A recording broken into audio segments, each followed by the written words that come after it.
bisata fulfulde bonnata koke anganga fulbe gondome radio pularande gondome Yusuf Asidi be gana lelmi bebe hilata nannombe pewata radio pulaku hande gondude Yusuf Asidi be fulbe gana berimbe duniya naniya Yusuf Asidi be fulbe gana berimbe duniya naniya yaga haru ya Allah wallu fulbe me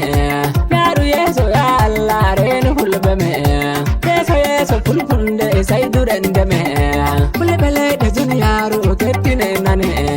radio pulaku sai nangen nane radio pulaku fulbe nane karka inde an kanodo mingo mi woni lady Nigeria anonni no woni bodi ngabata bawri mimmi ankari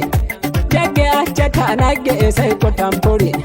ko jamala gata tuta mboyre kambori no kurma be baragu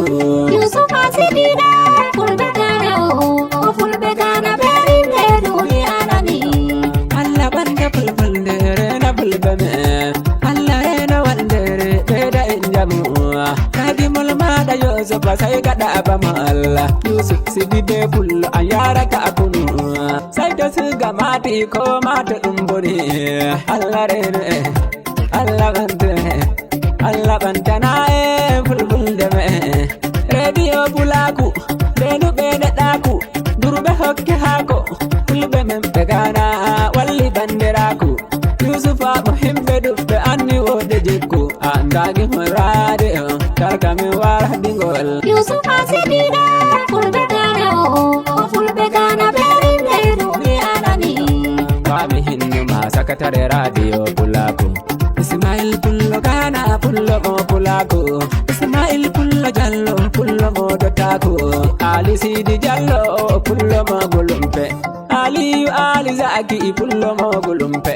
Inde mada andama Ali angulumpe Ali talboku konda akuma da pullo Sidi be Yusuf famino da pullo Ali tal amanta ma pullo gidda pullo Berade pulaku do fulbe gidda fulbe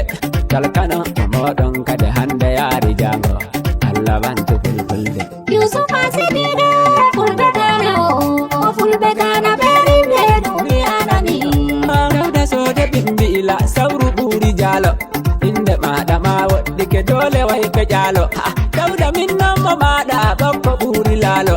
Ibrahim sode konongo dole ammi juro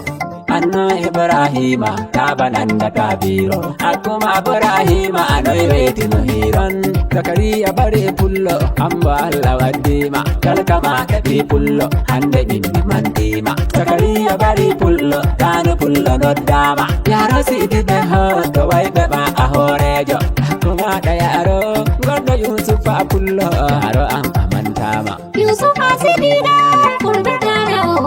fulbe gana berimbe duniya naniya Akuma da Usman agara Oma fadanga haidara Kullo gana Usmanu baka wasa kojira Abakar Nigeria kalka fami hennuma Abakari pullo ande no miyaluma Abakar Nigeria dole wai be tampuma Hamidu sode pullo Burkina anda Pullo Burkina jo Hamidu ananda Hamidu sode Burkina gana do awanda Haidara SP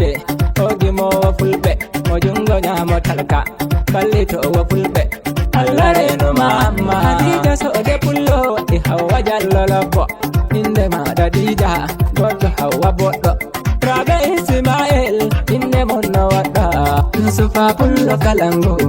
Allah ya jallo Yusuf Asidi be fulbe gana